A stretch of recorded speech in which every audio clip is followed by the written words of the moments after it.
Corpus Christi in Cambridge.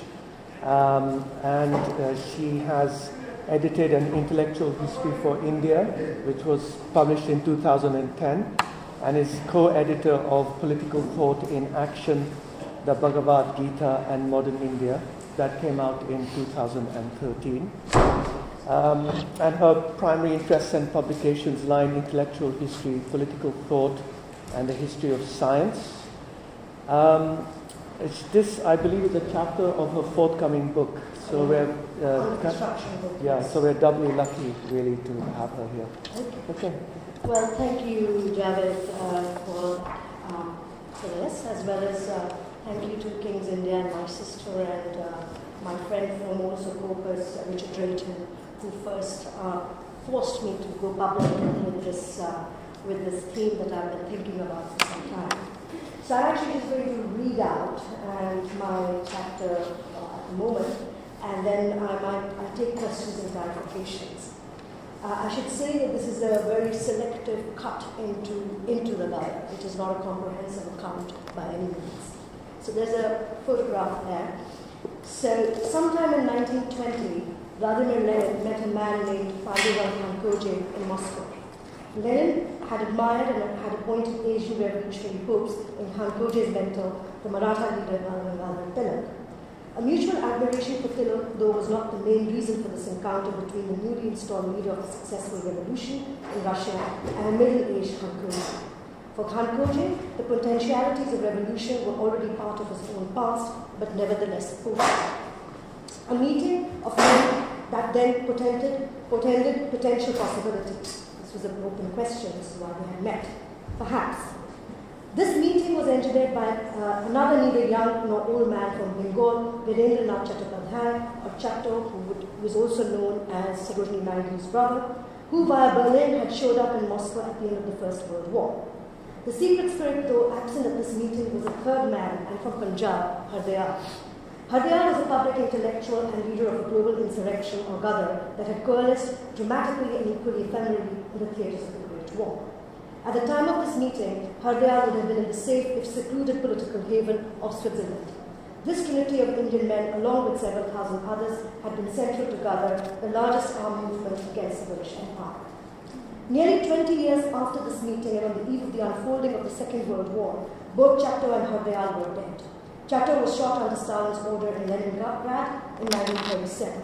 Ghadar, who had made a final journey to America, the erstwhile headquarters of the Ghadar, was discovered dead in a hotel in Philadelphia in 1938.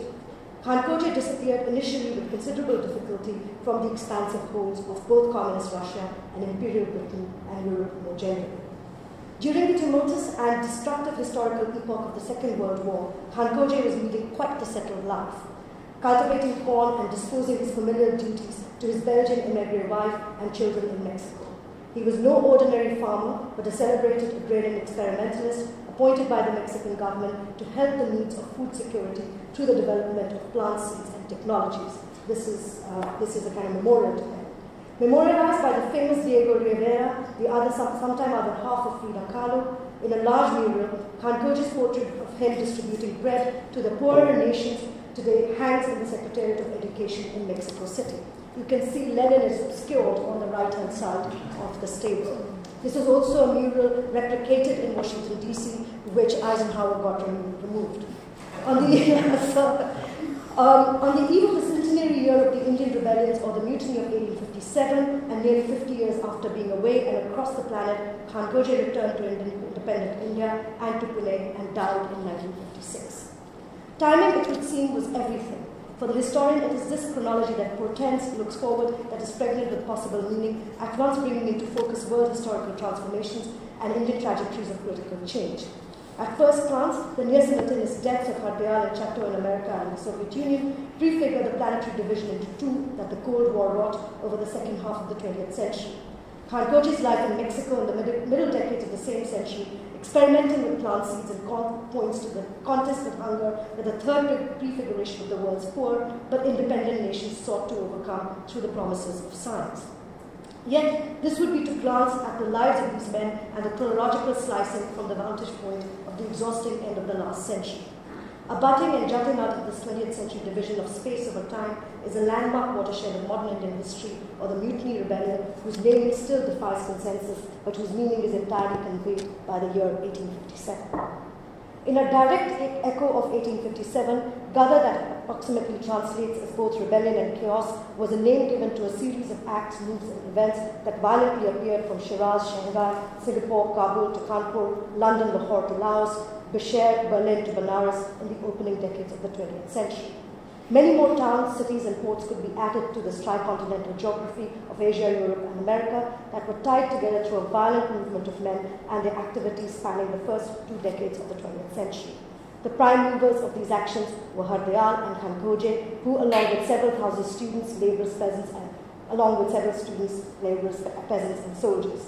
These men, or the Ghadris, shadowed by the imperial spies, and their actions were followed up with a slew of conspiracy trials. These trials too were recognized by the cities and towns and simply came to be known as Lahore Conspiracy or Meerut Conspiracy, Siam Conspiracy trials. Now, officially these are referred to as conspiracies and interchangeably as revolutionary activities. The flimsy organizational structures deemed a secret society, the capacity for violence by these men, otherwise known as Ghadris, was nevertheless given a comprehensive imperial narrative. With a view to control and enact ever more stringent sedition laws, the infamous Rowlatt Committee of 1918 is the first account in which Ghadar appears as a series of connected insurgent events across India and the globe. A systematic narrative of imperial fear, the Rowlatt Committee scripted a series of events from that decade from 1908 to 1918. This imperial arch of fear, induced by radical violence, began with Tilak's activities and the murder of Rand by the Chapekar brothers in Pune, through to Bengal, Punjab, Madras, and beyond, including the so-called Mohammedan current, but above all was concerned with the Ghadar movement that defied any provincial location within India or elsewhere. So in a way, what I want to quickly gloss here is basically to say that whether it was the naming of these conspiracy trials to cities, this was a desperate attempt to locate it to place. And what it actually does is, the big effect is that from sedition, we move to what are now very familiar things like the laws of emergency and the first terror laws of the kind that we are now very used to. It's the origin moment. But I want to sort of quickly say that the Amritsar massacre, which is seen as a kind of opening of the nationalist story, has been rendered obscured as actually a Ghadar event. This was actually a meeting held by the relatives of the Ghadris, because rather than actually seeing this as a peasant or a nationalist meeting, what it was really was the relatives of the Ghadris who had organized this meeting. And they had done so because they feared the harsh sentences that were going to be proclaimed, and they were not wrong, because in that 6 months period prior to the Jallianwala Bagh massacre, 500 Punjabis alone had been hanged. So now, in that sense, the Ghadar movement is actually tied to the Rowlatt Committee, which is just a quick point here. Now, nationalist narratives, as we know, portray the decade between 1908 and 18 as a silent period of Indian politics. Received as a moment of pause between these years, are by and large seen to be a quiet hiatus in nationalist politics, bookended on either side by the whimpering end of the Swadeshi movement, with the internment of various leaders and the dramatic arrival of Mohandas Gandhi. Dominant nationalist perspectives then assert that the Amritsar massacre and the rise of Gandhi in the national arena alone shattered this political silence. There was though nothing conspiratorial about Ghadar that spanned roughly in that period, and this area of activity was anything but silent. This chapter reconstructs the Ghadar movement and its ideological elements as foundational to the rethinking of violence and its relationship to territorial nationalism and extraterritorial anti-colonialism. Ghadar, it is argued, ruptures the national script of nonviolent emancipation and freedom that placed an anti-imperial radicalism as necessarily global in both form and content. Equally, I here eschew the global as merely transcendent of the nation state. Some of you who were here last week would know what I mean. The global or the planetary here is understood as a totality and as an abstraction that finds its specification through a new subjectivity that appears on the horizon of the 20th century. The counter to the dyad of the global in this perspective is not the nation, but the subject and the particularistic politics that it generates. A new subject marked by its ability to sacrifice, cast the planet or the global by a deliberate and militant mobility as the open horizon of politics. Such a potentiality, it is argued, was predicated on the subjective and the individual rather than an institutionalized form of politics, whether utopian or realist. So instead of going through the historiography of transnationalism or nationalism or even utopian revolution, I will instead steal a joke and share an oft-repeated Lacanian joke that is ironically about theft. Here goes the joke. There was once a worker in Stalin's Soviet Union who was punished and sent to a hard labor camp, perhaps a stone quarry in Siberia. In the work camp, it was rumored that he was a thief who was stealing on a daily basis. The camp guards would watch him come in every day with his wheelbarrow and leave with his wheelbarrow. He was frisked, searched, and nothing was ever found on him. Once he had seen through his punishment and had left, the penny dropped. The worker was indeed stealing the wheelbarrow. Ghadar is the wheelbarrow of this talk that I want to show cannot be stolen away, whatever our ideological temptations, i.e. it is not a repressed revolution, nor is it the extraterritorial dimension of nationalism. So my first section is called Egotopia, Secrecy and Subjectivity. On 5th June 1913, Ghadar was declared from the west coast of America as a message of chaos and insurrection to the revolving geography of the planet, going east from New York to continental Europe, Persia, Japan, with India as its preeminent site, and back into Canada, Argentina, and Mexico. In packed auditoriums in Astoria and Berkeley, Hardayal, its architect and author, announced Ghadar not as a political party and much less as even a movement, but as a pledge, an oath to become a Ghadari or insurgent. The large number of agrarian laboring men, primarily from Punjab on the west coast, and a smattering of young Indian men studying in colleges, technical institutions, and universities in attendance, the oath proclaimed and solemnized the Ghadari as an outcome of legations that vowed A, not to earn money, 2, not to become a parent, and 3, to break all social bonds. A year later, a war within the First World War was announced eponymously in the Elan-e-Jung that has become Ghadar's epithet that typified the self-sacrificing warriors with its oath: salary, death, reward, martyrdom, pension, freedom, field of battle, Hindustan. Hosted by that loose and dangerous woman, Emma Goldman, now resurrected as a figurehead of 20th century anarchism, Hardayal's own reputation had preceded his arrival in America in 1912. Shrouded in secrecy, his prior actions in England had nevertheless attracted publicity that had occasioned a lifelong following from Imperial espionage. It was the work of secrecy and intimacy that formed Hardayal's vision of Ghadar as a political formation. A few days after his public lecture that had ended with the ritual of the oath, in a letter to his friend, the American literary critic Van Wyck Brooks, Hardayal expressed, quote, his great pleasure to stand out boldly for my ideas. I hate hole and corner of hypocrisy and silence. This silence, this sense of relief to name his thoughts and claim them publicly, was swiftly followed by another insistence. Van, you must not think that I attach too much importance to public lectures. A lecture is only a kind of a drum to get people together. The real work begins with the slow interpenetration of personalities, close quotes. In this context, he had set up an assortment of an institute, a hostel, a commune, an ashram in Oakland, California, where young men lived together. The work evidently was to publish and distribute across the world a new kind of propaganda that resembled neither the considered prose of a newspaper editorial nor a letter from a distant friend or relative. Ghadar di Gunj, or the Echo of 1857, was fashioned more like a mobile billboard, pithy and declaratory, and written in the colloquial parlance of North India, itself an amalgamation of Hindustani, Urdu, Punjabi, and English, a form and content that rendered it an easy conversion to any number of Indian vernaculars and other languages, including Persian and Arabic. Sometimes named as the Bakunin Institute and at others the Yugantar Ashram, and whether it was bound by ascetic practice or individual labor, what this set of activities within these confines appropriated was in the end the form of a secret society. Hardayal had spent 2 years in the Swadeshi era in the foremost secret society of the India House in London, set up by its revolutionary and wealthy patron Shyamji Krishna Varma. As is well known, several Indian nationalists, including Gandhi and the Hindutva ideologue Savarkar, at one time or another were housed in or had visited the seemingly salubrious Hampstead mansion. Its form was replicated by other India houses, notably in the two corners of New York and Tokyo by Barkatullah. In direct opposition to an organized party and its principle of the people to be represented, the Yugantar Ashram that became the Ghadar's headquarters and a nodal point in the planetary and militant mobility was an individualized and secret fraternity of men. To this extent, and a theme to be developed here, such a flimsy organization of men meeting and living in secret was closer to the etymological root of the term party, that means a division, a side, or separation. This was indeed the world of the partisan who is a part or a partner in a guerrilla fight. To this extent, a separation was forged by the complete rejection of given social norms, such as marriage, but also the public arena of associations and parties. As a secret society, the ashram's intimacy was a mirror to the abstraction of the planet that it militantly mobilized. The rejection of social bonds and the pledge to remain unmarried consecrated a bond that implied the purity of main work.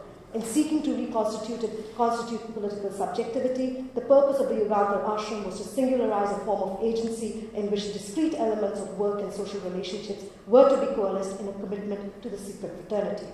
What Ghadar had aimed for was not a large-scale movement, but a select set of men, preferably, as he called them, sons of moneylenders and landlords who could live together in close proximity, but would die apart, but bounded in the intimacy of their common cause. Let us form a secret society of those who prefer death. This was the affirmed declaratory affirmation of Ghadar's seminal formation that within a few months had staggered into 5,000 members, with several such societies in America alone. Individual members were inducted into the ashram by 2 other members and had to undergo a period of 6 months of probationary work before political tasks or trust more generally could be shared. It is in its most radical formation that Ghadar epitomized, the secret society offers potential invisibility. In other words, while individual members were connected by a secret, the group or collective that is forged was, however, concealed.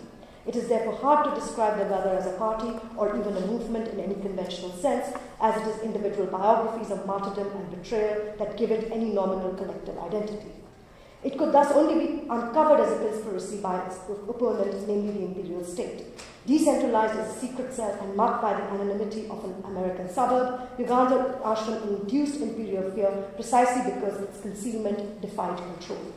Yet the oath served to conjure an alliance, political and tacit, that was ultimately defined by a commitment to combat a political adversary. The individual member or Ghadri founded a politics that was secret in origin, with no point of return or settlement, but whose effects would be entirely visible, if not spectacular. The ashram's life is often portrayed as a romantic utopia, an egalitarian microcosm of India's diversity, with Sikh, Muslim and Hindus joined together in their work against an oppressive empire. Often written as the metonym for the ideal nation or even a repressed but imagined revolutionary party, the Ghadar and its cellular fraternity was in fact the opposite. It was a secret society par excellence. Individualized but part of a concealed collective, Ghadar had described its members as social dynamite. Explosive in nature, much like their bomb-making activities, with poetic propaganda that detonated across and through the imperial and global postal system, the individual that prefigures this politics was an outcome of a deliberate disruption. Secret societies, whether these were the Masonic lodges of the Victorian age or common to traditional societies, and even those indulged in by various men of letters, including Freud, though have been popular but always feared. Marked by the privatization of trust, and as its classic understanding by George Simmel goes, the secret society above all offers a possibility of a second world alongside the manifest world. This second world of alterity and fraternal secrecy is based on the reciprocity of information and behavior. In other words, the secret itself is the basis of the bond that infuses the bond with mystical powers and intense intimacy. It is in this sense that the cause of the nation, however nebulous, acquired a mystical power precisely because it was in its name the oath was taken to die, so that it, that is the nation, could come alive. The celebrated Ghadri and a key poet of the fraternity, Kartar Singh Saraba, had travelled from Ludhiana in Punjab to Berkeley in California to study chemistry and ended up attending the inaugural Ghadar meeting in 1913. Considered a leading combatant in the ashram's division of wings of intellectuals and activists, Saraba returned to India for the appointed Ghadar's tryst with destiny, which was in 1915. I will come to that. Betrayed by one of his own fraternity, he was hanged in Lahore the same year and before he was 20 years old. His poem articulates the fastening of death with a subject that is detached from the nation, but whose sacrifice wills the very source of mystical power into being. So this is a translation. I am a particle of the ravished India's ruins. This is the only name I have, the only hallmark, the only address. O Mother India, this was not to be my fate, my good fortune, that with every moment of mine I could have worshipped your feet. O Mother India, it is my head if my head is offered, my life is sacrificed in your service, then I would understand, even in my death, I will attain a life of eternity. I just want to show 2 images.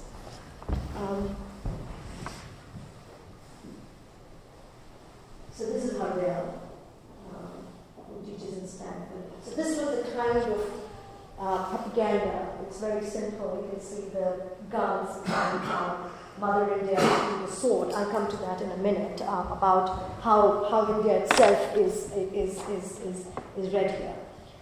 Death or sacrifice became the promissory note of life itself.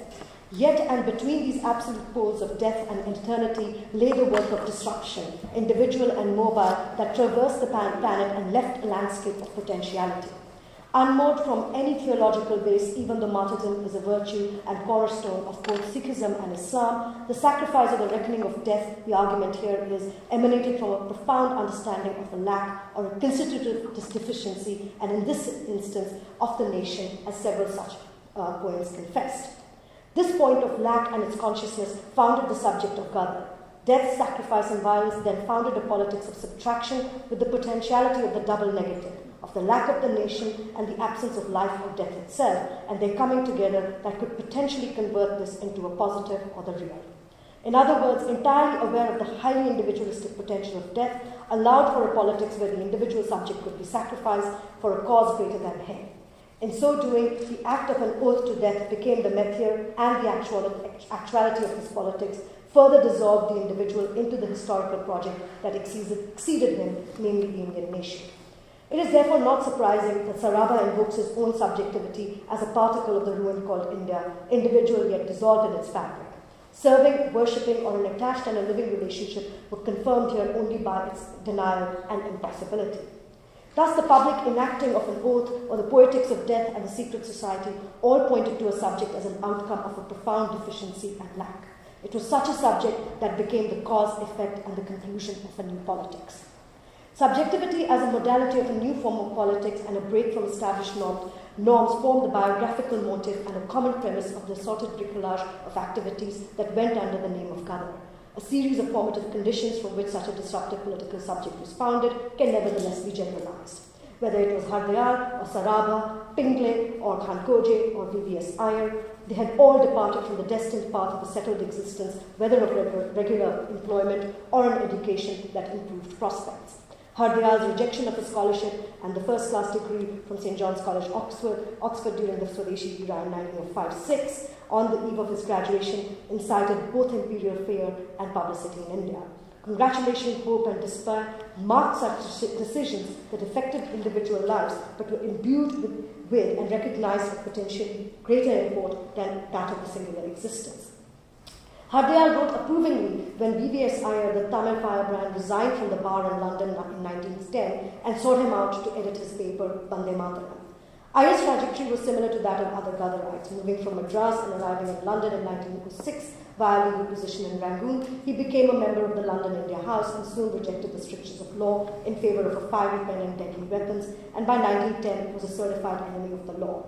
Returning to India the same year, he was exiled in Pondicherry and reappeared only in 1914 when a German ship landed and bombarded southern Indian shores. Whether this was a coordinated act of Ghadar emanating from its headquarters in California or the work of a decentralized cell in the global vectors of the First World War, such acts highlighted individual secrecy that only appeared and became overground or visible in theatrical confrontations. The event or moment of confrontation, though, was more often than not an outcome of willpower and despair. In the same letter that congratulated Iyer for his act of dissent, Hardyal expressed the desolation yet necessity of such self-consciousness. Marooned in Algiers at that point, unable to return to India after Madan Lal Dhingra's assassination of Curzon Wiley in London and the subsequent decampment of the India House, penniless and battling physical and mental stability, Hardyal once again underscored the need to reject any life of predictable comfort.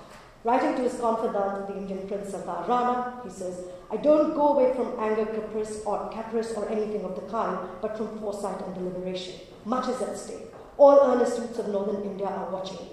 I was horribly tempted to fall and become a mercenary in occupation for the sake of living in Paris and regaining my strength by a quiet, regular life.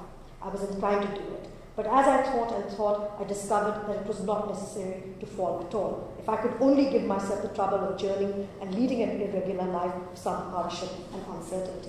So this is not coincidental. Expressing his burden of choice on the eve of his departure westwards to California, Ghadar could not source any comfort in the coming nation or the wind-back Duffy kind of patriotism, as he put it, and as he had previously done so only a few years before when he rejected his degree. He continued, "The natural order is morality first, then politics, and then patriotism. For morality comprises everything. Patriotism is only a derived virtue and applies to affairs relating to the state as against the states. If we only had one state in all the world, patriotism, as understood now, will not be a virtue at all."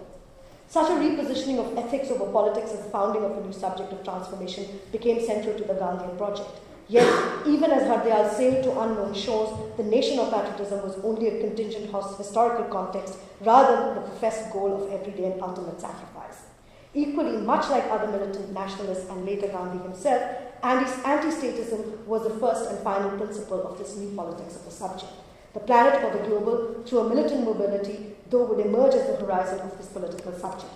Such a political subject or the Ghadari lay below and above the nation, but never quite settled within a living relationship with it, even as an armed agility, as we shall see, unsettled the fixity of empire. Despair, hope, and terror that formed the subjective terrain of the Ghadar were not merely counterpoints to the given patterns of life, whether in employment or the totality of empire, but formed the basis of the new project of politics. Necessity and will, with a combination of discipline and preparedness, formed a subject who would appear as a combatant, a partisan in dispersed localities.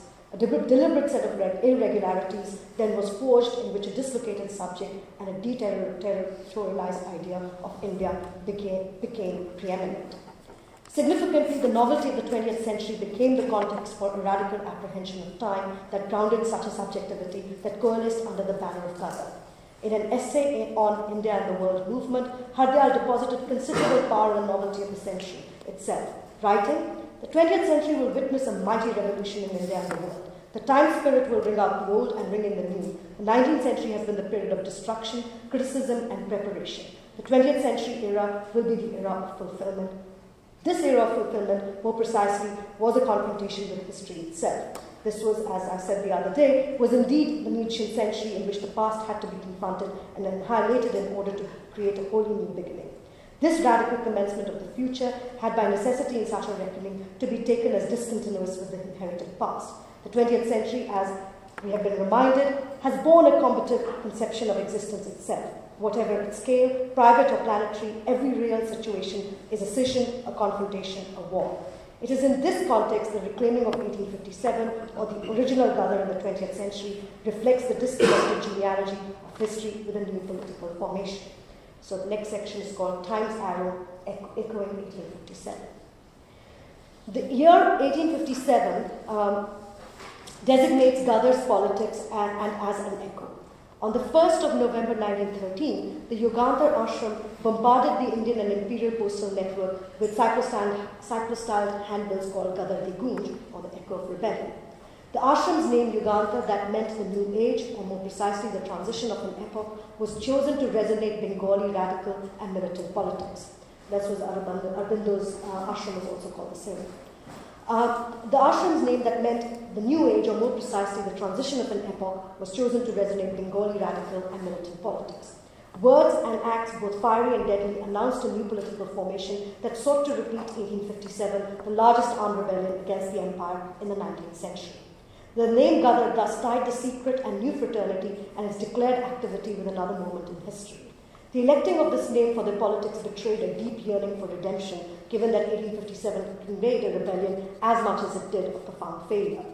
Despite or because of the fact that Ghadar's predominantly Punjabi pattern associated 1857 with parsons, this designation then was to create an opening with history itself. In a pamphlet entitled after the date of the 1857 rebellion, or simply the 10th of May, Ghadar expressed that there was such an interval, I'm using quotes, that there was an interval between each sunrise and the next. Such an interval that punctured the ordinary unfolding of time, according to him, created, quote-unquote, memorable events. Most of such memories and the intervals, he wrote, had to do with a welter of historical experiences, of some splendid victory or some sad defeat. or the making up of fortunes of slaves becoming kings and kings becoming slaves, of the building up of empires or the crumbling to dust of thrones. The recall or the echo, though, was unlike any moment in that the incitement to memory was a call to repeat and redeem history itself. Thus the pamphlet continued, but in our present inglorious downfall, in our ignominious slavery and degradation, we have most need to bring back to memory the places where our sires fought and bled and died, who rose by ardent self-sacrifice, who gave all that they could. Quote close. Such magical inspiration or worship before immortal memories, however, was an act that he urged was to be repeated from city to city and battlefield to battlefield, only that this repetition in the interval of time had to apprehend the future and a rising out of the blood and ashes of 1857's failures. The invocation of the echo of a failed past led to the yearning for attention that contained a dimension of the future. In this sense, Ghadar was indeed revolutionary, that it explicitly sought through enactment a repetition of a past that could only be redeemed retroactively. In isolating 1857, the aim was to arrest or immobilize the historical time of empire itself. This compulsion to repeat was, in other words, to create an immediacy, or to create, as Walter Benjamin puts it, a short circuit between the past and the present. Yet, this was unlike the Swadeshi era nationalists who had deployed the same movement. For them, 1857 was a source of their politics in a historicist sense because it had been repressed. Whether it was Tilak or his arch enemy, the Times journalist Valentine Carroll, the 50th year anniversary of 1857 was bound to be a return of the repressed, offering hope and fear in equal measure. In other words, for Swadeshi politics, 1857 was a leap into the past and a search for support in tradition. In claiming and naming itself after 1857 as a politics of insurrection, then what Ghadar declared was an open measure of the future. Failure and its redemption fueled the poetic propaganda that declared the past as false and the assumption of a new future as authentic. Here's another point, 10th May 1911. It is so that the sword is broken, our sword that was halfway drawn. It is so that the light was a spark, that the bird we hailed as a lark sang in her sleep in the dark, and the song we took for a token bore false witness of dawn, ? The question of time, its reckoning as authentic and false, provided Ghadar with a conceptual ammunition that sought an intervention in the present and the immediate. Analogous to the deliberate disruption of individual destiny that founded the political subject of Ghadar, the progress of time too was broken by an interruption. Ghadar, that was declared on the 13th of June 1912, was in effect a declaration of the end of the past, or more appropriately, was taken to be the chosen moment when the account book of history could be shut and scores settled. It is striking that one of the most circulated pamphlets of Ghadar, Aankhon Ki Gawahi, or an eyewitness's account, is but a handbill in 2 columns in which figures on one side of the page depicted Indian population, the number of Indian soldiers, while the other column detailed figures of taxation and numbers of dead Indians in imperial wars. At a superficial level, this was a political economy critique of empire in stark statistics for maximum impact. From another point of view, it could be argued that such a stark accounting also reflected a particular disposition to history itself. History is an account sheet of death, taxes, and blood that could only be measured from the perspective of Judgment Day, when time itself had been halted. So in a way, this is when we are declaring that the past has come to an end. The naming of this politics as Ghadar, though should not be understood as a progressive unfolding of time, but with a slight shift in perspective. In other words, the aim here is not to construe it as revolutionary in a sense of a repetition of the past, but this time from the point of view of the oppressed. Thus, Ghadar and his politics was not a form of inversion. On the contrary, Ghadar betrayed a moment of pause or even stasis when all that had previously failed was to be summoned so that it could be redeemed. Moreover, and although it predated the revolutionary date of 1917, Hardayal's own commitments lay more with the agency of the self than with any awakening of a repressed but collective capacity. Dismissed by later Indian communists as a dropout of revolution, these are words that I used for him, Hardayal, in the same year as Ghadar's announcement and in 1912, published a scathing critique of Marxism. In his much publicized and translated article, Marx, a Modern Rishi, Hardayal rejected the materialist conception of history and described it as vicious and misleading. Though Marx's insights displayed a moral grandeur, he wrote, and that Marx had in fact, according to him, helped the art of ethics through a fanaticism for economics, class struggle as a principle of history was damned. Chiming with Hardayal's politics of disruption, history displayed no grand theme of redemption. As he argued, quote open, history reveals no law discernible. The rest is chaos which great men try to turn into cosmos. Close quotes. Such a view would be instructive, as Ghadar embraced chaos and took the totality of the planet as a horizon or the cosmos of action that defied a singular thematic thread or principle. Disruption, though, was anything but erratic or simply expressive of individual zeal. The bomb, as a preferred ammunition, armed the agile Ghadri, through which a specific set of irregularities were created and came to momentous, if spectral, confrontation in the First World War. Yet the potency of the bomb was affirmed before the war itself. Soon after the declaration of Delhi as the new imperial capital and the Delhi Darbar of 1911 that saw the British sovereign on the subcontinent's soil, it was no less than the Governor-General of India who became the initial and announcing target. In December 1912, while going down the historic imperial boulevards, Lord Hardinge's cavalcade was bombed in Chandni Chowk. Only the Mahout died in this attack, and though Hardinge was only injured, this attack nevertheless announced a deadly politics that was shrouded in subterfuge. Uncovered only 4 years later, and by the time its protagonist, Rash Bihari Bose, was in Tokyo, the audacity of this attack came about through an underground network that connected Western and Eastern India via the North Indian heartlands and beyond into America, and ultimately Tokyo. Hailing the bomb as, quote, epoch-making and thought-provoking, this event occasioned the issuing of the infamous Yugandhar Circular, the closest that Ghadar came to offering a political manifesto. The bomb, it declared, has come as a fitting conclusion of the Darbar. May Darbars and bombs go together. As a manifesto of enmity, it declared a war as it welcomed the world into a storm that could only be articulated by the dispersal of the dynamite itself. So it's interesting that he also thinks of the subject as a dynamite and the bomb as a dynamite as well. Where the tyrant is, there am I also, and the bomb is a tongue of fire that utters my word. So there's an interchangeability between the subject and the bomb here. Quite like Tilak, who a few years earlier had deemed the bomb as a weapon of democratic and sublime possibilities, the manifesto too affirmed the bomb as a lightning that appears only visible in the pitch darkness of human history. When Caesar, it says, calls himself the Son of God, the bomb answers that he is but the Son of Man. The bomb thus enters the service of democracy as indispensable instrument. It breaks the spell of power. The bomb is the voice of the millions, speaking a tongue that all can understand. It is the Esperanto of revolution. The bomb had spoken, the time it had declared had come for service and sacrifice. So this was the Yugandhar Circular. So even though martyrdom, as several poems declared, was the ultimate goal, this sacrificial subjectivity was not limited to the individual alone. In other words, destruction and violence that was geared towards others in individuals' assassinations or in the theatres of the First World War served as a form of communication in which the bomb became preeminent. Spectacular destruction and individual martyrdom were acts of communication. As brutal acts, this violence could only be given comprehensibility by others, and more often than not, this takes the form of reclaiming such sacrificial politics as acts of domination or for revolution. Yet, and in effect, violence conveyed a profound intimacy between subjects and the large-scale processes of history.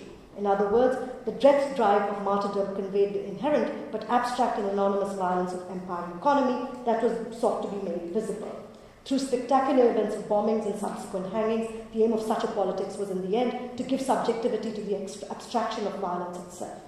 This politics that began with the individual subject, that began and ended with the individual subject, a circle that was squared by deifying death through the work of chaos, mobility, and insurrection. Its theatrical moment of confrontation, though, was through a third-party war and in the global theatre of the First World War. It is in that historical moment of total destruction that Ghadar's productivity lay in making violence subjective, and through it, it unfixed, however spectrally, the fixity of global territory of empire. So in a way, I'm quite astounded that it cannot be absorbed within, as it were, the destructive potential of the First World War. It still stands quite apart from it. So now I'm going to sort of come to very quickly to the First World War. Okay, so these are camps in, I'm sorry, it's not very clear. That's Camp Koje in Aleppo, and that's the Kashgai training camp in Persia.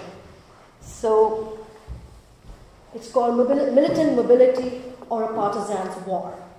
The Ghadri, though as hinted above, was the classic partisan who broke away, waged war behind enemy lines, and on the surface appeared as a form of fraternity. The political world order, Carl Schmitt, in his controversial but insightful writings, argued, is constituted by what he termed the partisans. Emerging from and belonging to a party and with intense political character, the partisan for Schmidt is above all an irregular fighter whose horizon is shaped by and is dependent on the regularity he challenges. Schmidt clarifies that rather than a metaphorical category, the partisan is equipped with concrete attributes ranging from an attachment to an autochthonous space or what he termed its telluric nature, technical agility and mobility that were related to but confounded the normative organization of the political order. Moreover, the irregularity of the partisan is made possible either by the legitimacy that is conferred on it by the dominant or regular power. To this extent, rearmament of the imperial state in the wake of Ghadar, whether it was a Rowlatt Act or the battery of martial laws, perversely but surely make evident the formidable nature of its enemy. Schmidt, though, focuses on those partisan politics that subsequently converted their irregularity to a form of new regularity, namely revolutionary states of Che's Cuba and Mao's China. Here the argument is that the extraterritoriality of India via Ghadar effected a counter-geography to the British Empire that was borne by a militant mobility across the planet. If Hardayal philosophically discovered the Ghadri as partisan, then the arch-combatant partisan was Pandurang Khan Koje, whom I began with. Khan Koje had moved from Nagpur to Tokyo after the assassination of the plague commissioners Rand and Ihas were assassinated, and that led to Tilak's famous sedition trial. Tilak himself had connected the two men when Hardayal visited Tilak in Pune a year before Tilak's internment in 1908. By the time Khan Koje was in California and had made his way there via Japan, where he had failed to get into a military academy. So he was part of that thing, let's go to Japan, that's where the real Asia is. But, unlike Ayadin's very celebratory idea of Pan-Asianism, there is no space for people like him. Studying agriculture and the workings of armed weaponry, the two men founded the Yogantar Ashram. So he joined a military academy in Washington.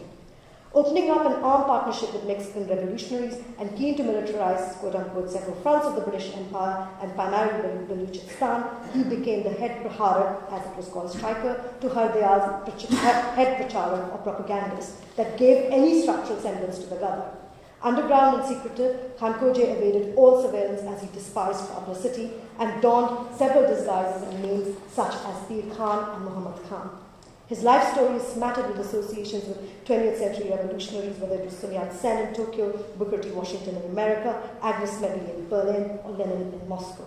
His Azadeh Hind fraternity was absorbed into Ghadar in San Francisco, and he openly disputed its naming.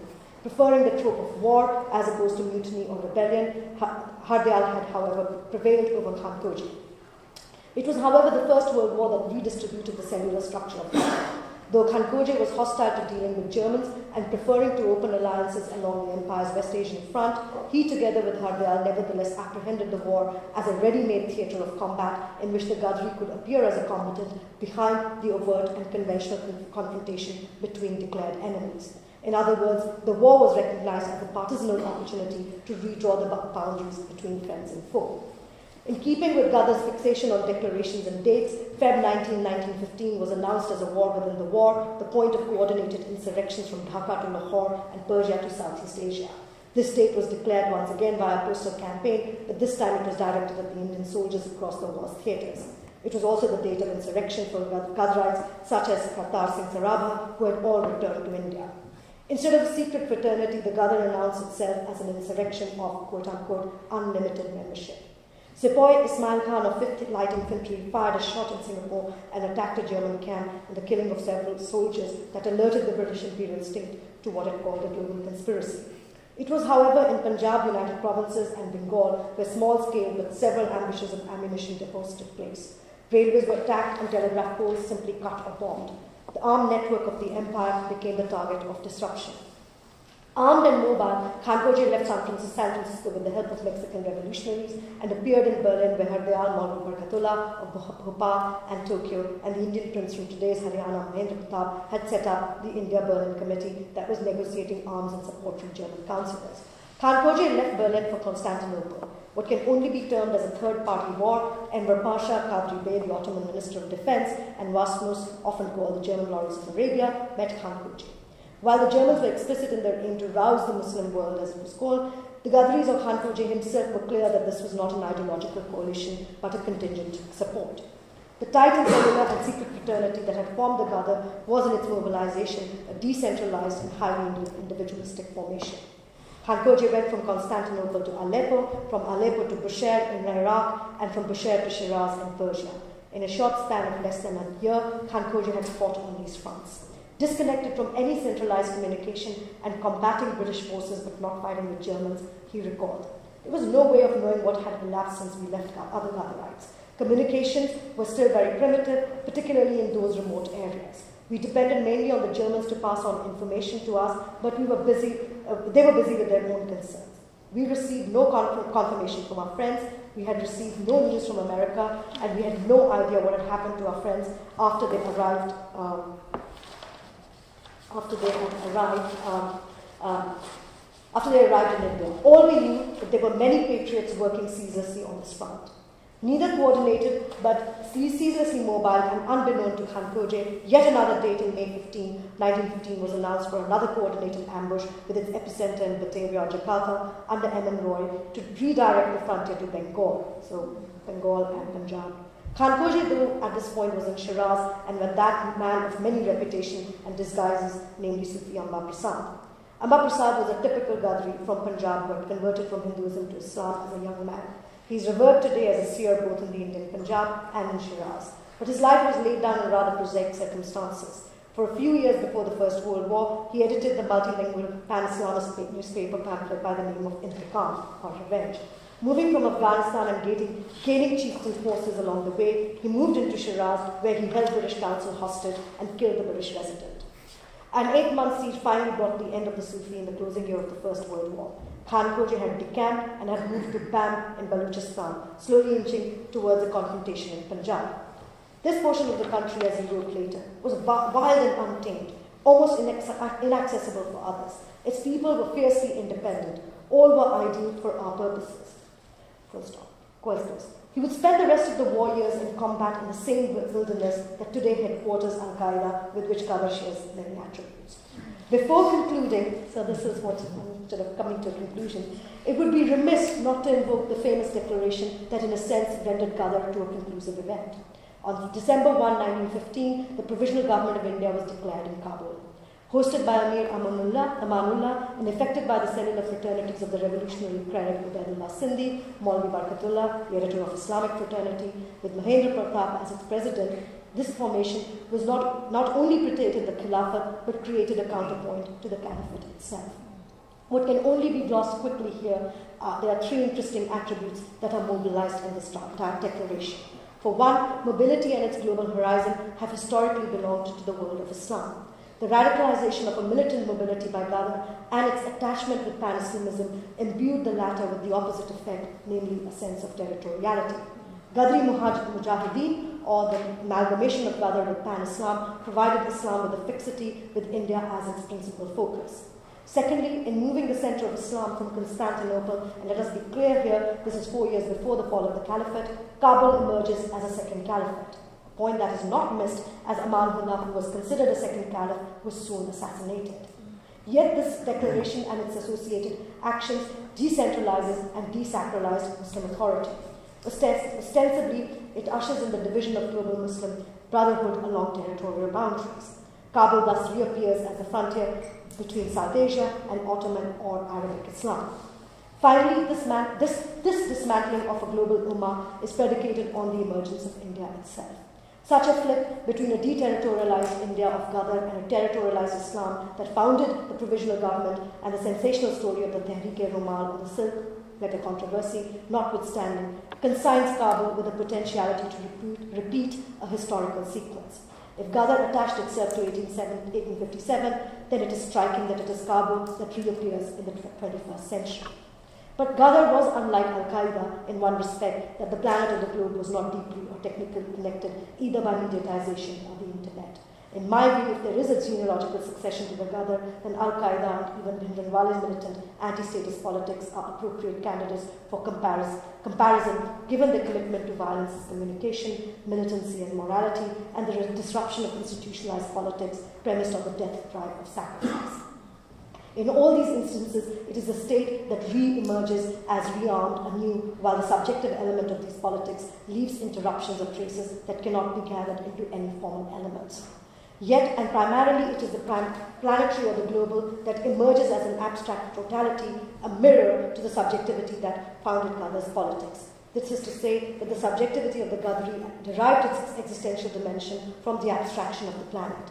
The intermediation of mobility, unfixed territorial demarcations, thus opening the possibility of the planetary as a political landscape of horizon.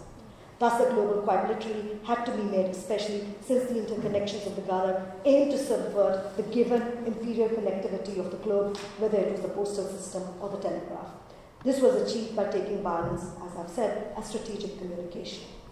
A fictional quality marks these episodes that were to make Green Mantle, I'm sure people have read it, such a bestseller of a book of the 20th century.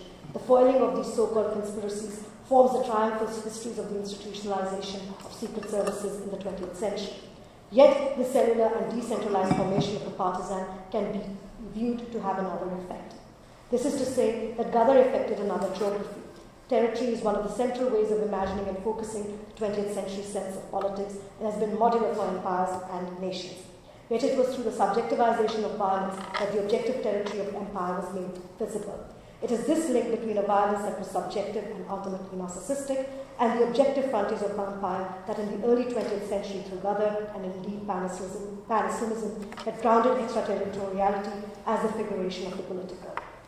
Ghadar's geography, in other words, was neither territorial nor global, but it is categorically phantasmic in that it appears through singular acts of violence and then disappears.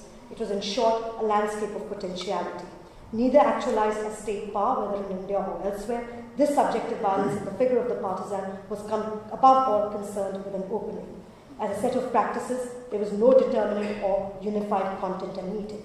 Yet as an opening, it portended into the future. Its impossibility to become institutionalized, or rather its steadfastness to anti-statism, marks Ghadar as a series of effects that can either be glimpsed in other projects such as Al-Qaeda or redistributed but not exhausted along other historical formations. Some of these were genealogically related, such as the Kirti Kisan Sabha in the Punjab and Indian communism, so when some people went and became that. But its form would be repeated iconically by Bhagat Singh, who, and like Ghadar, has become a trope or even a symbol that exceeds its own specificity. In its ultimate import, and I'm now finally concluding, in its ultimate import, Ghadar attached itself to the determining and dominant predicates of empire and nation, creating a potentiality in relation to those very politics which denies or is a source of privation. While disavowal formed its relationship with empire and the nation became a source of mystical power for a sacrificial subject, the opening of this potentiality called into question the strongest principles of both the nation and the empire. As a force field of effects, a related potentiality lay in the possibility that it forged between the actual and the not actual. This indeterminacy between the actual and the not actual allowed this opening to be a fusion between the active and the dormant. In other words, as an opening that was both dormant and active is what has allowed for Ghadar to be appropriated by Sikh nationalism, Indian communism, or by its imperial interpretations as an account for the success of surveillance and the submission of revolution to the empire. Yet the argument here has been that it was a pure potentiality, that it created the possibility of something that could happen but does not appear to have been actualized. As a chimerical actuality, then Ghadar was without predicates. The only predicate was a secretive but sacrificial subject who declared an opening in the continuum of history. As such, it made manifest the condition of a political possibility. Its memorialization in Jalandhar in Punjab, it's just a gallery of photographs of Ghadris, restores to this extent this possibility back into the past. Ghadar thus was a singularity that, much like its actions, would remain inexhaustible but irregular.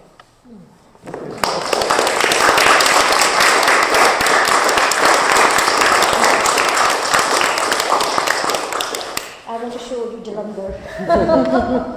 Let me go there. So this is what I find interesting as well, that India has abstracted away from the globe itself. It's not a territorial. Even India as a figuration is not a territorial one. So this is after the First World War. This is the map that comes up, and this is Kamboja corn and his tortured body. And he was heavily photographed. He's a big hero in Mexico. And this is the Ghadar Memorial in Jalandhar, opposite a very nice five-star hotel. But it's what I find interesting about the memorial is that, much like what I've been trying to claim, it only is a series of photographs of the men who have died. So in that sense, it doesn't have any of the other things that maps. It has none of those things. Well, thanks. That was characteristically thought-provoking and excellent. So thank you very much. Oh, thank you very much. So just, I'm kind of in limbo whether I should exercise the chair's privilege. Maybe I'll just do that. Just like 3 or 4 kind of quick points. The first thing is like the key terms in what we might call this anti-systemic philosophy of violence, a kind of chaos, mobility, insurrection, unlimited membership, the explosive. And yet what's interesting about the text they produce is that they're written in neat rhyming couplets. The map that you showed, the first map, is kind of beautifully symmetrically framed with cross swords on both in 4 corners of the picture, and then framed with kind of neat couplets of poetry. So I just wondered a little bit about that contradiction between the apparent philosophy of violence and the way it's being expressed textually and visually. And the other thing is that for all their radicalism, there's something kind of conventional about their homosocial bonding. Of course, that's my and I think I just wondered if I could push you a bit on that, because there's I'm not sure where you think the radicalism is coming from then. So, I mean, in that sense. And I guess the third thing is you don't mention Thuggy, or maybe you did. I don't know. And I just wondered whether Thuggy is a kind of precursor in some ways of this kind of conspiratorial, kind of syncretistic movement that's dedicated to some kind of figure of Kali. And this fear of conspiracy. So, I mean, I guess. And then my last point is that, Gandhi in this period is also, as has been said many times, Gandhi is a profound theorist of violence. And during this period he's also theorizing about violence. And I guess what's interesting about Gandhi is that violence for him is not physical, it's also about violent thoughts, violent feelings. And in a sense, subjectivity is itself almost for him intrinsically violent. I mean, in its very constitution, it's kind of violent. And you see that in the way he kind of dramatizes the idea of individuality in his autobiography. So I wasn't quite sure here, because you kind of were suggesting that the Ghadaris were making violence subjective, they were individualizing it. So were they doing that, or were they just playing out a pre-existing notion of subjectivity as already somehow being violent simply by the very fact that it's a subject? Yeah. So I wasn't quite sure about your argument there. Okay, I can clarify this. Thank you. I think I can answer some of this and not all of it. I mean, the whole point of invoking this as a secret society was to actually declare its predicates as not radical in that sense. I mean, I don't know if you know literature. One of the key this sort of replicates, as you know, in the 20s, 30s, and 40s. You know, the very famous Hindi writer Yashpal, right? So Yashpal has an affair with a woman, and as a result is thrown out of the movement, right? So there is this is partly how I actually decided to claim this as a secret society. Okay. A, and B, I wanted to reclaim it from its imperial meaning, because the imperial script is the one script, even if you look at any monographs, it's very hard to undo the way in which that narrative has constructed the story. So I wanted to claim it, that this is a secret society. This is not conspiratorial in that sense. Sure. So that was what was going on there, and that yes, it was incredibly male in that sense. But the kind of anecdotally, it's interesting that Hardayal's own position he was a libertarian as well. So he believed in California, which had its own local laws for so-called free life. And this is his insistence on this which leads to his arrest, right? So he's actually arrested for sexual politics. He's not arrested for this kind of stuff, which is what then makes him go on the run. Okay, so I think that's very, very important. It has no women in it, which is why it's very telling in that sense. And I think that Gandhi obviously is the direct, not just, he's operating in this world. His politics of subjectivity, in a way comes from here. And in a way what my subsequent chapters show is that one of the redistributions of Ghadar is precisely this kind of excessive subjectivity that Gandhi will premise his politics on, right? And secondly, what would happen is this world of oath and conjuration and secrecy and fraternity will be taken up by the Hindu RSS. That's very much like Thuggy. So now going back to the Thuggy question, I don't know. I think I want to insist that this is, however vulnerable that my argument might be, I want to insist that this is specific to the 20th century. That this is something that appears as a kind of confrontational politics with a kind of state. In a way, it's founded on the limits of the state, this kind of politics, which is why it can never be institutionalized, because its founding enemy is the state itself. So while I see that there are examples like Mother India, Kali, and that's why Swadeshi people are also claiming 1857, but that's much more historicist in that sense. So this is slightly different here. Now on this question of the meter, I think this is great. I think this is a great question. And I will have to think about it. I mean, this for me is a phenomenal question, because I could give a very simple answer that they like ditties, but I don't think that's what but I don't think there was this. But it also it points to one thing, which is a kind of disciplinist formation, which it was.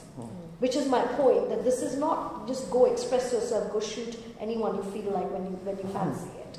It's a highly disciplined cellular formation. It will punish you if you earn money. It will punish you if you have an affair. It will, so in a way that symmetry, expresses that idea of discipline as well. Great, thank you very much. Yeah.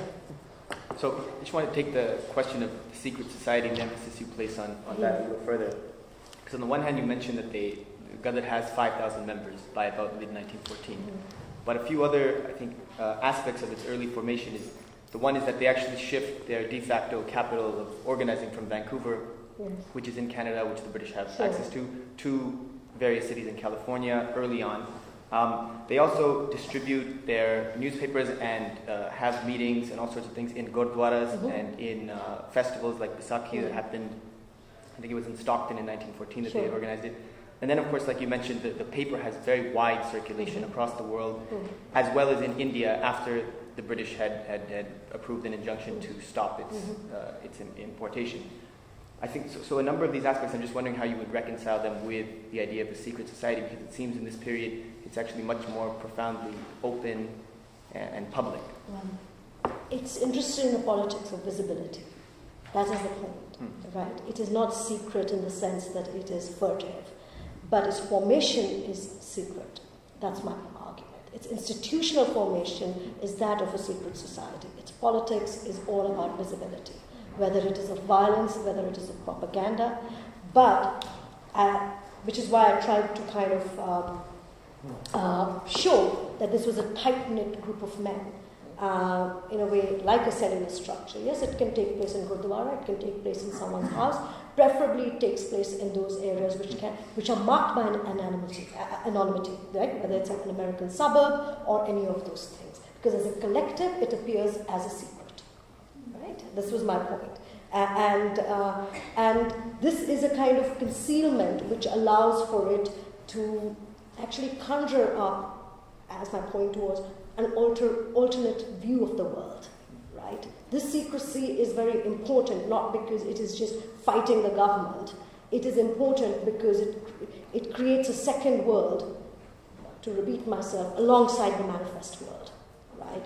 And that is why, to come to your other point, it is a breakdown of information, and it is always betrayal that leads to violence, right? So even when, say, someone like Han Goje is sitting in Bushehr or wherever, there is no secret society, there is no institutional framework in which information can pass. That little flimsy organizational framework that it had, that's gone, right? And there is him and the rest of the world. And secondly, so that's so it's not against visibility. I'm trying to claim this as a secret society in its operation, rather than its, of course, its politics is entirely about being visible. Right. So there are so the gentleman at the back, then you. Yeah. Shruti, thank you for that. I just had two small questions. The first was about the two representations of India, of Mother India. And I suppose I was pleasingly surprised by the second one, because I was wondering about the first one. You spoke of it as a very conventional representation of India, and I suppose in some ways it is. You can see it as India framed by territory and enclosed by territory. But I was wondering if in this context it doesn't complement the second picture, sort of the sense of the personhood trumping territory, sort of individuality sort of imposing itself upon territory. I mean, that was just a thought about the picture. The second one was about the specific chronology. Thinking about this is very specific to the 20th century and the relationship to 1857. I think in this conversation with Tim Snyder, Tony Judd said something to the effect that the 20th century was sort of living out the ideas of the 19th. And so I was wondering how you thought about that in relation to what you said about the return of the repressed and to the relationship of Ghadar to 1857. Thank you. Actually, those two images are produced it's around the same time, right? I mean, that the image of, I just wanted to show that in the first image, I just wanted to show how do I put it? It was not like the other Mother Indias, because they always show Kali and the center of heart of India going that way. And in fact, it is, if you notice, it is surrounded by arms and ammunition. So the only way it is marked, actually, and the Indian head, the figure of the head is almost emerging, from what is today Pakistan, right? It doesn't actually come from Delhi. It's not sort of rising from there. So it's actually quite a different portrayal of India on those kind of maps of Mother India, even if that is that. They don't call it Mother India. Some of the poems do. Now, I think I was not very clear, or maybe I spoke about it very fast. The thing is that I don't think this was a return of the repressed. My point was precisely the opposite, that it was not revolutionary in that sense. But what it did was it was opening it was a name, how do I put it? It was a designation of an empty moment. That is how I can call it. It calls time on history. It says now the history books are shut. Now we count up the dead. Now we count up the taxes. This is the account book of history, and we are shutting it. And what we call this empty moment or this interval is 1857, right? That is what I meant. I don't mean, in fact, I'm arguing that it is not a return of the repressed, which is what actually the Swadeshi people are asking for, right? So in that sense, it's an interruption. It's a stopping of time. Huh? My bad. Thanks, and then Ali and somebody else had their hand up. Yeah, go ahead. You talked about the geographical breadth and scope of events and how that had an effect on the Ghadar movement. I was wondering, just out of curiosity, did the constitutional movement in Iran have influenced the Ghadar movement? Because I recall reading from the Encyclopedia Iranica that Indians really followed those events quite quickly, and there was a lot of interest in the early the Naskant newspaper press at the time, and just one more separate and unrelated question. But you talked about the ideological successes of the Ghadar movement. What about the Indian National Army under Subhash Chandra Bose, and the Azad Hind movement? Yes. I mean, surely they would have definitely. I'm sure the founder, was very much had that in mind, and he was, going to Germany and Japan, asking that, we will fight for you in return for if you give us our independence. Thank you. It's not like the Azad Hind fought, because I'll say why, and I should have made that very clear. because it does not fight with the enemy. It fights behind enemy lines. So it is participle in that sense. So in the sense it doesn't join up forces with the Germans or the Axis powers like Ghadar did, right? It became an enemy of the British Empire by fighting with the Germans. Now what these guys are doing is not that, which is why I called it a partisans' war. The Germans became, as it were, a nodal point, and it was a contingency, which is precisely why, of course, Hardyal is now mocked for being a turncoat, which is precisely why, when their job was done, or whatever the contingent kind of connection was, he dropped them, right? In fact, his critique of the Germans is scathing. In a sense, he's actually saying that, this is going to be a worst empire if they actually win the war. It's going to be very bad for the world, right? So, in that sense, it's not conventional enmity. It's not warfare like that. You are my enemy, I'm my enemy. Let's go to Burma and fight it out, which is what Azad Hind Fauj does. What this does is actually goes behind these enemy lines, as I say, which is why they choose their areas are very strategic. Bushehr, Baluchistan. I mean, these are not the main theaters of the First World War, right? They radicalize, as it were, the fringes of the British Empire. That's what they do. And secondly, I wanted to say just about Persia. Someone should do something about it, but Persia and also earlier Kamal Pasha, these are the kind of people who first provide support to people like Kankoje and all to travel. So there is a kind of understanding about world events. They're highly aware of what's going on.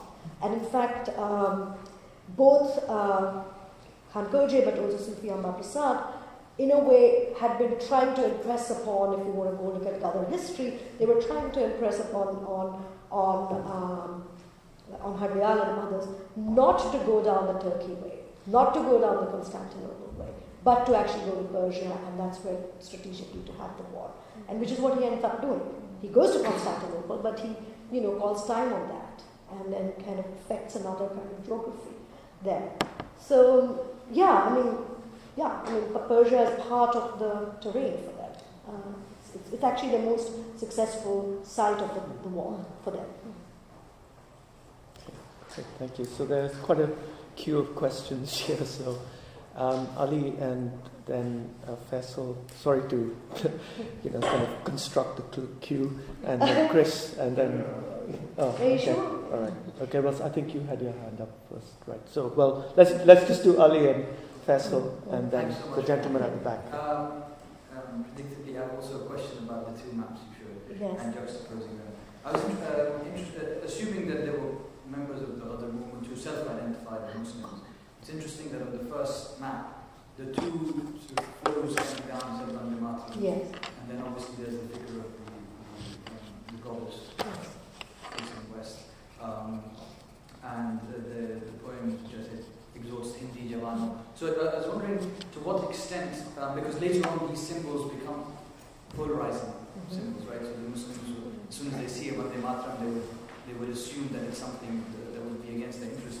So internally within the other movement, is there a conversation about these symbols uniting people? Is there a debate about whether they are shared or universal, whether they are fitting into existing political lineages? So one answer, which say someone like Maya Ramnath gives, is that they all really like each other, right? And this is what I was trying to argue, that this is a kind of utopian, kind of microcosmic idea of a united India. I don't think the Ghadaris are that bothered by what can be called coming together of faiths or not coming together of faiths. It's kind of besides the point. So if you look at, I should have actually shown other headers too. So if you look at Intiqam or Elan Jung, which are always, these are, like what is going on with other newspapers in India. Various editors come and go. because of proscription laws and sedition laws. So one day Hadial is editing it, another day Barkatullah is editing it. It doesn't kind of make a difference in that sense. It's besides the point. But Bande Mataram, it's interesting you say this, and it'll be interesting to know how and when this becomes this kind of... my money would be that it would have to do a lot with the totalizing of that idea when actually the foremost secret society comes to be in India, which is the RSS. Right? So, because before that, Ghadayal's Bande Mataram is read by everyone. So, I don't think you want to see this. So, I'm not saying that this is actually really nice Hindu Muslim Sikhs together, but I'm saying that that is not an issue for them. They are not trying to imagine a secular Indian nation to be. It's not part of their horizon. Well, thanks very much. That was a really fantastic paper. Just a few comments, questions. One, I wonder if you might say something about how might it be the case that this subjectivation as politics might it depend upon the absence of the people, which is what makes representation so useless for them, right? So they're no party, no movement. They don't need to represent a people. And in a way, it goes together with what you're saying about the negationist quality of the politics. And it's not clear to me whether the people simply doesn't yet exist, which is the weak version, or that they're not concerned with it at all. That this is, and in a way, it's getting to a kind of form of politics that's so protean that you can dispense with both the liberal and the communist, in fact, idea of representing some existing thing. And I think that's really very, very interesting. Second, the secret society thing, I wonder if there's any, what is the task of, if there is one, since you used the word mystical several times, of the esoteric? I mean, going back to Javed's question, the verses, from what I can tell, not only are they kind of ditty-like as you put it, but they seem to be oddly non-traditional insofar as they seem to be completely bereft of any, as it were, mystical, esoteric quality, which you would have assumed was standard in Punjabi, Urdu, whatever poetry of the period. So there's a deliberate evisceration of the esoteric dimension, as if it's being, it only can be made possible now in practice, in politics as a secret. Something about the idea of the esoteric, which is not sort of super sadhu, Sufi type stuff. Right? It's right. Every day, yes. And it's every day in poetry. I should have said something about that. Then I thought I think what you said is completely true about Gandhi. If anything gives Gandhi a context, it's this. It's not the other stuff that we hear about. And these are his interlocutors. These are the people he's most interested in, and because he comes from them and he rejects them at the same time, and his interlocution is with them, not with the Raj, not with whatever. And you probably don't want to do this, but it's a way of completely redefining Gandhi's own genealogy, because it makes so much sense of the contradictory elements in Gandhi, because what he seems to want to do is have sacrifice within visibility.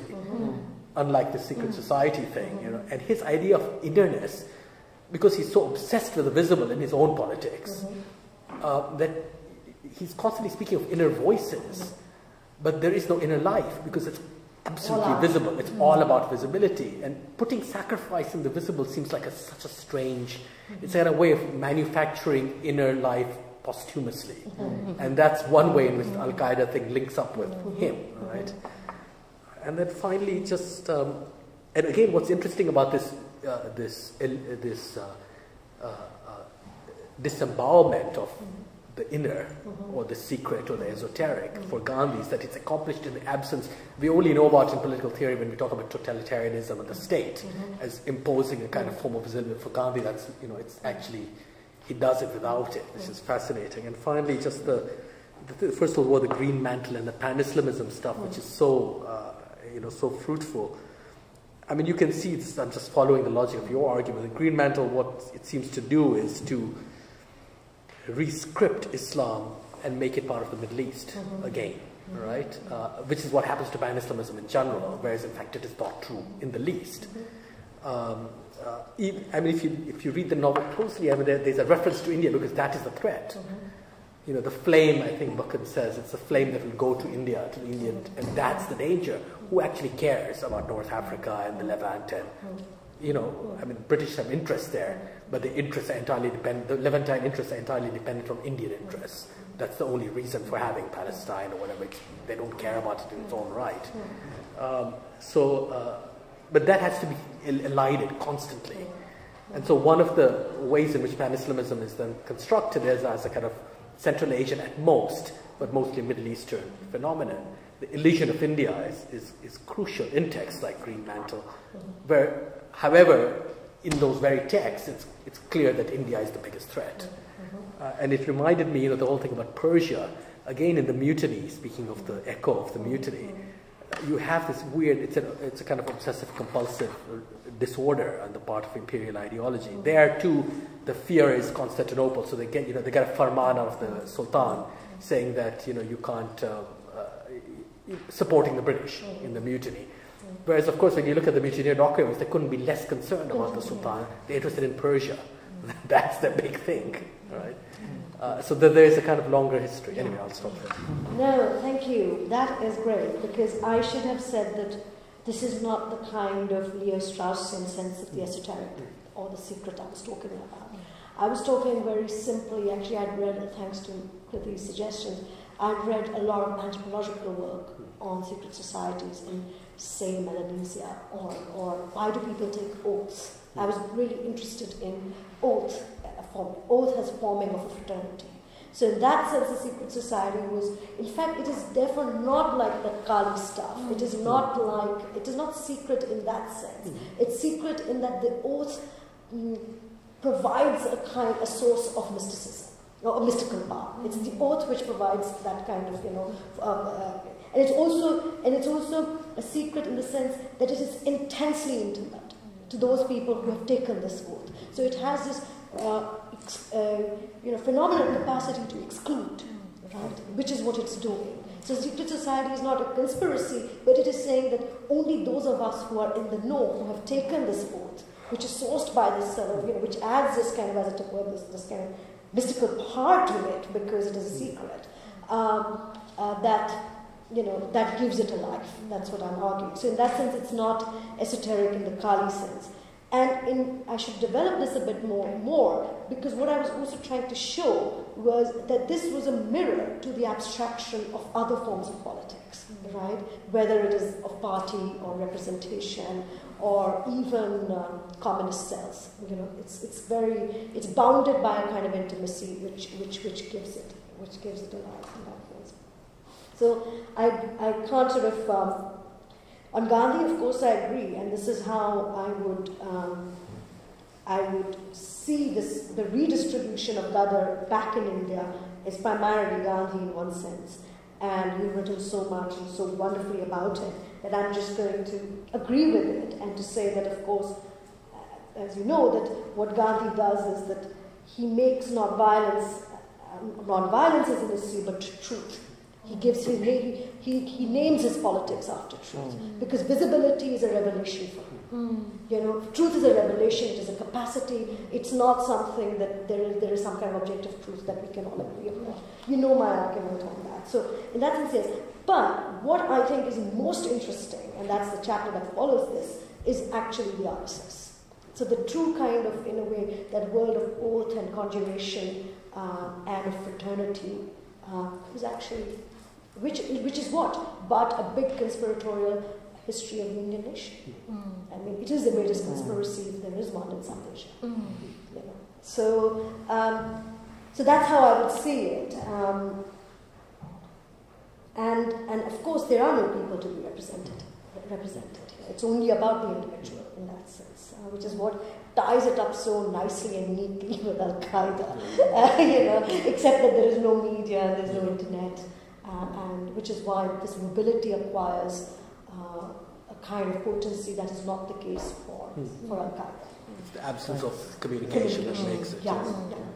And so the gentleman at the back, and then, because there's a queue, then the lady here, then you. than John Wilson. Do you want to collect that? Yeah. I think, thanks a lot. I mean, really fascinating, groundbreaking comments.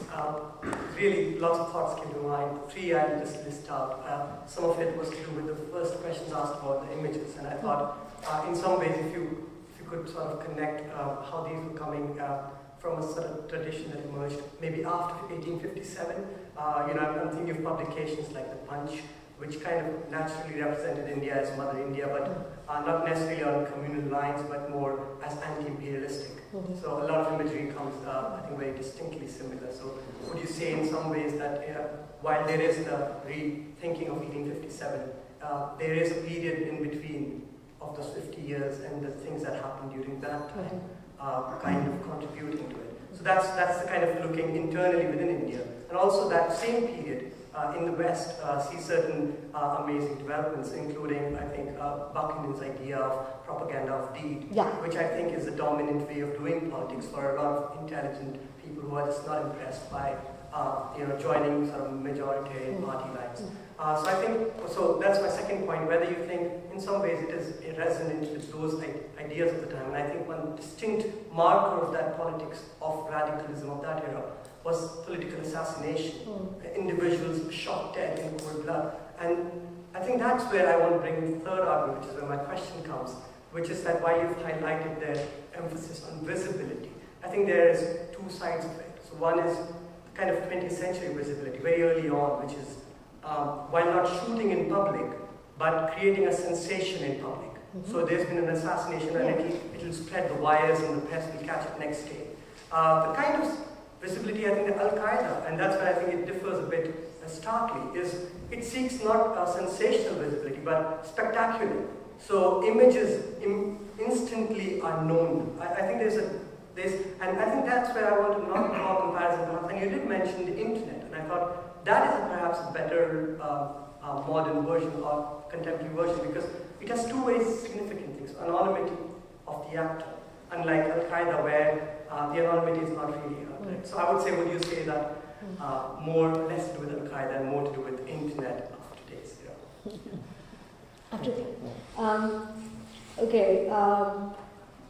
This was actually a set of kind of speculation and suggestion rather than historical causality with Al-Qaeda. So in that sense, what I was trying to say was not that this is really the past of Al-Qaeda, but to say that, that this is, we can actually see this in a kind of comparative zone, right? In a way that image politics is obviously central to, witnessing of martyrdom that Fassina has written about is very important to what happens in Al-Qaeda. Whereas with this, the key thing is that it is obviously not mediatized in that way, but what you mentioned is very important, which is the propaganda, which is to actually flood the postal system and the telegraphic wires with a different kind of, it succeeds. These are handbills in the tens of 20s of thousands which are going around the world. So in a way, it is a kind of mobilization of information, which they do. It is much more than mobilization of people. This is what actually Ghadar is all about. It's about flooding information into the world. So in that sense, I will hold on to the comparison with Al-Qaeda because of its kind of sort of issue of propaganda by deed, but also it's not like for like, obviously. Secondly, I can only repeat once more that what interests me is that actually what happens after the failure of the Swadeshi, and this is something I said on Friday here as well, is that actually the way in which the political is constituted in India, first and foremost, is by an inherent rejection of the idea of the state. So in a way, the political must emerge from, as it were, the limits of the state itself, right? And therefore, what happened, there is obviously an intervening period between 1857 and 1910 when these guys are acting. But it's actually a history of severance with the past, rather than a kind of, that was a claim I was making, rather than a kind of connection with it. On assassination, all I can say is the key theorist of political assassinations in India is none other than Tilak, and whose sedition trial that I look at is all about whether the word that is used in the Hindi of assassination is Rashtravad. So he disputes the idea that this form of political killing can be attached to a national formation.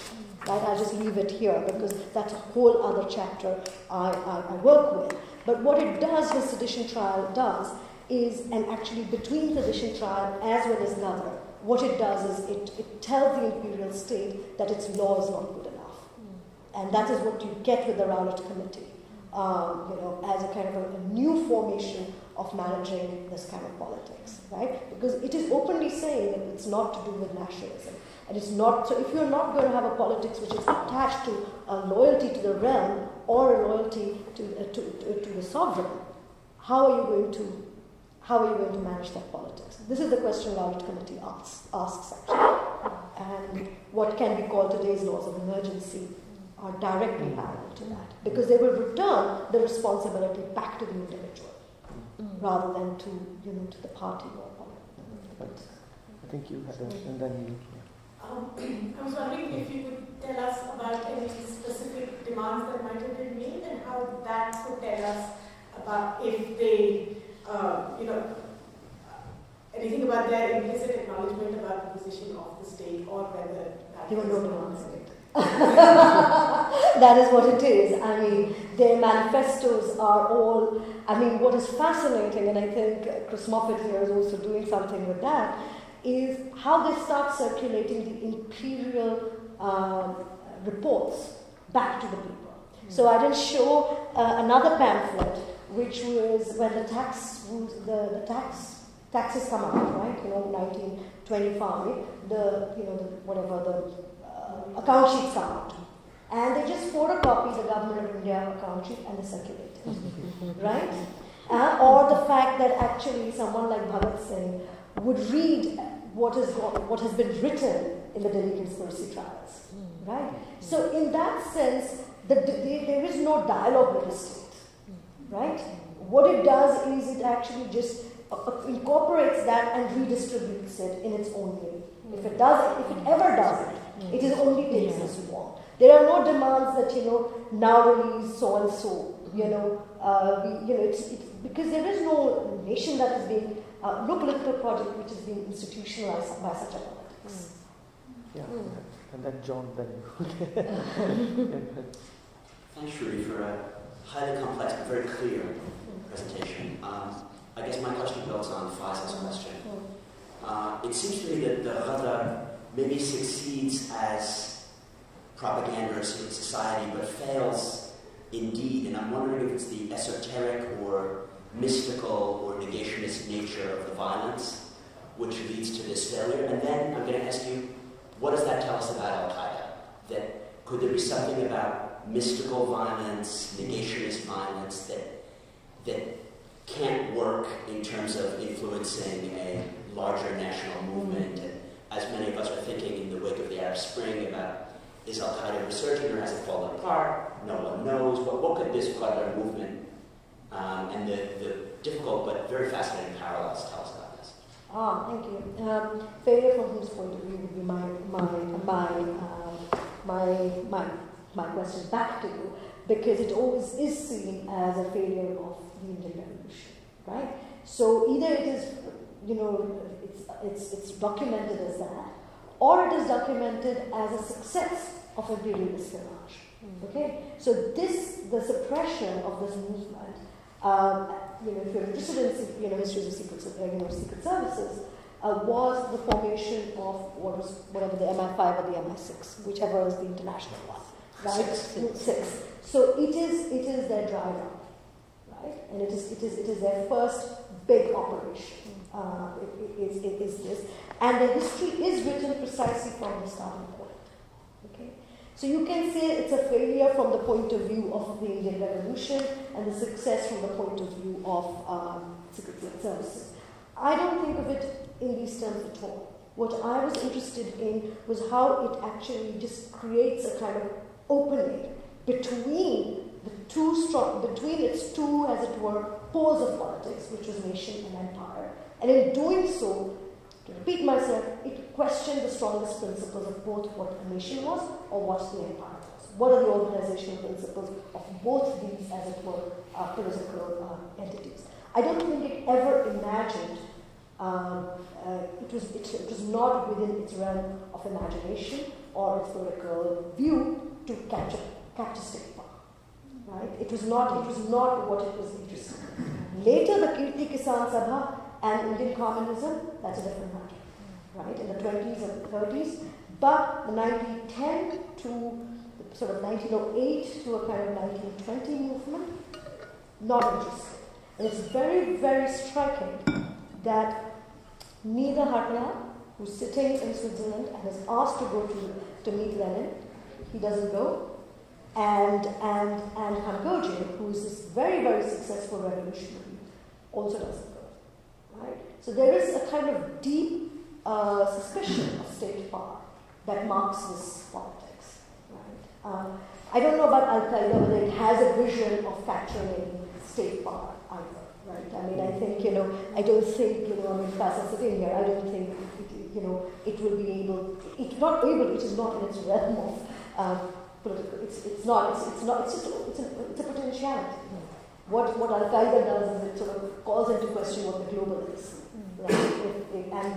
And what these guys are doing is precisely the same with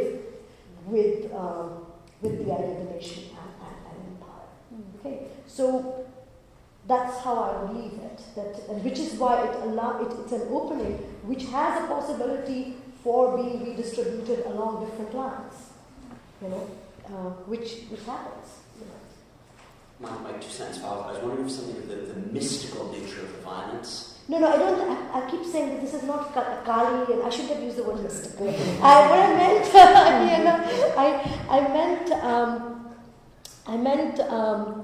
It's not. I suppose in some ways it calls for a kind of divinity. I was just realizing I might not have phrased my question properly, so I was trying to phrase it better. I won't use that word mystical, and maybe esoteric, but cutting the gap between cause and effect. If you could, I don't know much about the movement, but there's a fascinating thing about Al-Qaeda that it doesn't see cause leading to effect because of the teleological nature of the movement. So I was trying to draw on your points that maybe there's something about these kind of movements that, although they're able to work at a low level in many different countries in amazingly successful ways, but transcending beyond that, because they don't see cause leading to effect, has certain implications, and that could be something we could learn about. Well, I mean, it's an irregular politics. To put it very, very starkly, it is not normal politics to that sense. It's deliberately fashioned against the regular. And this is what my point was, that it's actually regular powers which confer it with any legitimacy. Yeah, because they're the ones who are going after it, and ultimately it is those regular powers, in going after them, will end up getting more rearmed, more rebarbarized. The Indian state, definitely the Imperial state, is a very, very rearmed entity by the end of the 1920s. I don't want to repeat myself again. Basically, what these guys are doing is the causes show up as effects. So whereas for Al-Qaeda, as Pastor would put it, they're all effects, no causes. Right? It's effects without causes, is what you remember, that very memorable phrase from your first book. What is happening here is that the cause of India, the cause of the peasant, the cause of the Indian soldier, or the kind of the oppression, they just appear as effects, and that's why they are very fantastic. They go. The minute you have assassinated someone, you have communicated something, and it's over. Okay, thanks. Yeah, sorry. No, it's fine. It's just that there are two. You must be. Fine. So you've got two, I think, last questions, because I think you deserve a drink of some kind. And so John and then you wanted to make a final point. Go ahead. So I've got a fantastic paper. Thanks a lot. My question is about the trajectory work and the concept of democracy within what the graduates are doing. I mean, you don't make an issue of it. The bomb is in service of democracy and it's there from 1923. So I can see how democracy is a word that sort of really does make your anti-historical recording very well, you know, sort of influence it. There's a break with the past and so forth. But following Faisal's question, you know, it's hard to think about democracy without a number of people, unless there's kind of something very interesting going on with what the Ghadarists are doing. Now, one answer might simply be that it's a word that only emerges in the 20s when things change. So maybe it's less interesting. But, I like that. That's actually good. I should develop that because this is actually ode to Tilak. So the Uganda circular is basically lifting and making it better and more sharper from Tilak. I mean, Tilak, and I think Tilak is definitely a thinker of a kind of democratic India in that sense. But this kind of democracy is, in a way, not so much about people. If I can give you a shorthand version, and it was clear from that quote about how Caesar becomes not God but human, it's about equality, right? So in that sense, the bomb forces, the violence forces, and this is where they use even the word I didn't have time to sort of say, I mean, death is a form of equality, right? Everyone dies, and it's ultimately death which is giving that kind of a democratic potential to this politics. Yeah.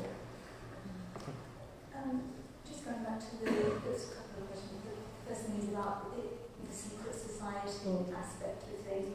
You mentioned that there were obviously the Masonic lodges, and I was interested in if you could talk about how were they operating at the time, and how much did the cardinal know about how they were operating, because you were mentioning that the esoteric elements of various things, and also that you have to be recommended to join, the oaths that are taken, the intimacy and the loyalty between members, and that sort of has a lot of resonance with that sort of movement. So I was wondering how that might influence the setting up of the cardinal movement.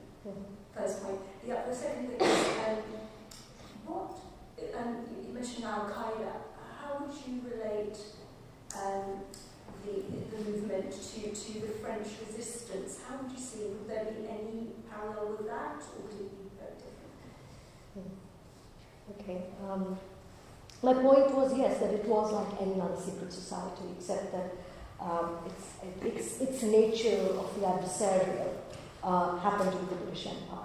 So, I mean, I was actually saying that it deliberately fashions itself along the model of the secret society. So, I'm not saying that it's influenced by Masonic lodges, but I'm just saying that the logic is the same, right? The logic of their formation is the same. But the greatest influence, of course, was the India House, right? Which was, you can say, the supreme secret society over there, which was in London by Shyamji Krishnavarma, and in a way you can, if you want to start at an original point for it, it is that one. Was that influenced? What was that influenced by? It was, I mean, Krishnavarma had, if you read, what he says, I mean, he's tried out all these very public forms of political intervention, right, including going and working in princely India, right, and so in a way, I think the India House model of going to a suburb where you can be anonymous and look like, as I said, as a collective, you're marked by concealment, and that is really the model. It's not so much that you go in and there's some ritual like an oath and some voodoo dancing. That's not what I'm saying. What I'm saying is that, sorry, you had to, it might be that too. But in this case, it wasn't. It was just very much about singularizing male agency. That's really what I was saying. That this, in a way, what it was doing was actually gathering a form of agency and singularizing it towards a secret, which then became a kind of mystical bond, if I can use that word again. So that's it. I don't know what was the second question. AQ. I don't know anything about French resistance. If I can be forgiven. Well, thank you very much. Sorry. Is it a quick one? Yeah. I just wanted to come back to Ardell's sexual politics and just this question of love.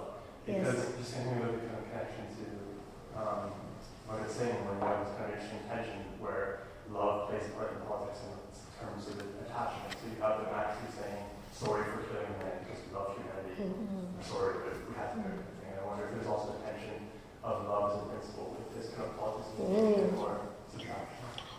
Yeah, and can I add quickly a comment? I mean, men's houses are de rigueur as incubators of society in anthropological literature.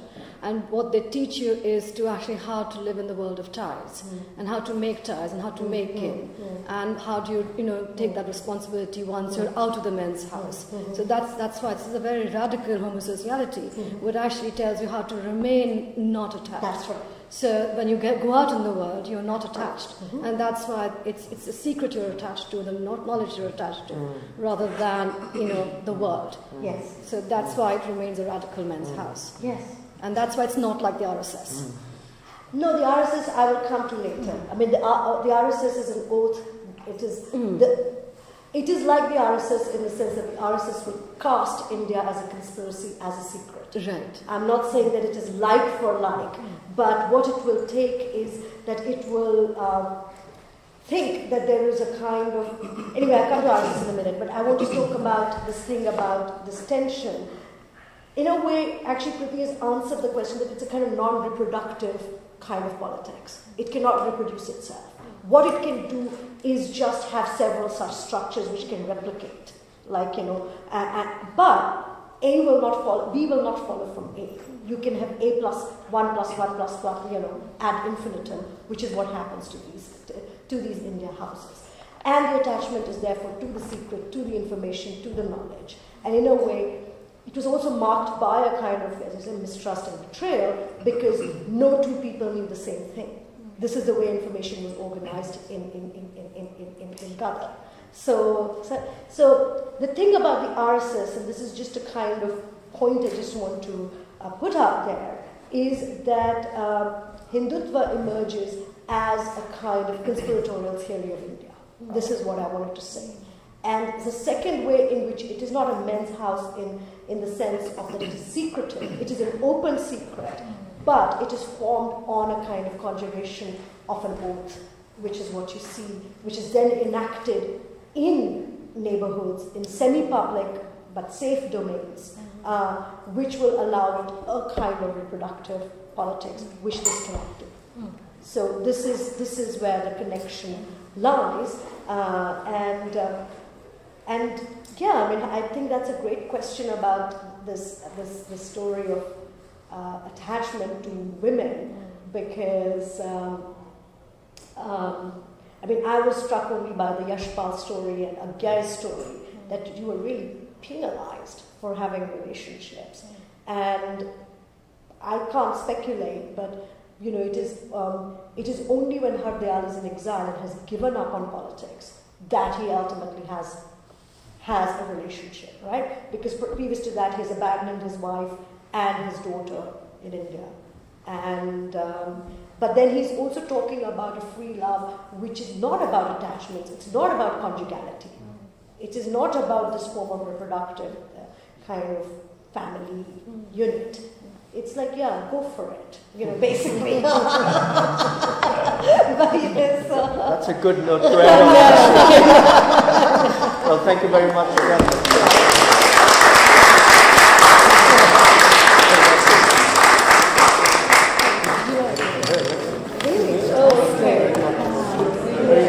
Very glad I did. That was... No, I want to see something else. Yeah, I know, but I thought